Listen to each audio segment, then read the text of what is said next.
એને પૂછ્યું કે બેટા તું માયાભાઈની સ્કૂલમાં ભણશો અને જિગ્નેશભાઈ જેવાની આંટો મારવા આવે સારા સારા માણસો, તો તને એક પ્રશ્ન પૂછું. કે પૂછો ને પપ્પા.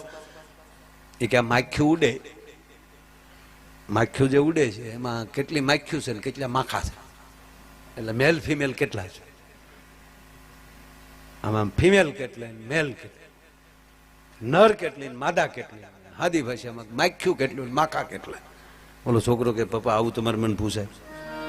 આવ હેલો હેલો સવાર હાવ, આનો જવાબ તો ગમે ને આવડે. અરે કે ના દઈ દે ને તું. અરે કે પણ પપ્પા હું આવો પ્રશ્ન પૂછવાનો તમારે? આમાં માખ્યું કેટલું માખા કેટલા? હવે ખરેખર આ માખ્યું ડેમ કેવું કેમ? તને બાપા કે તો કહી દે ને. એ કે કાસની પડખે જે ઉડે ને એ બધી માખ્યું, અરીસા પાસે જે ઉડે ને એ માખ્યું, અને આપણી ઉપર બનેલાથી બોલાવે ને એ માખા બધા.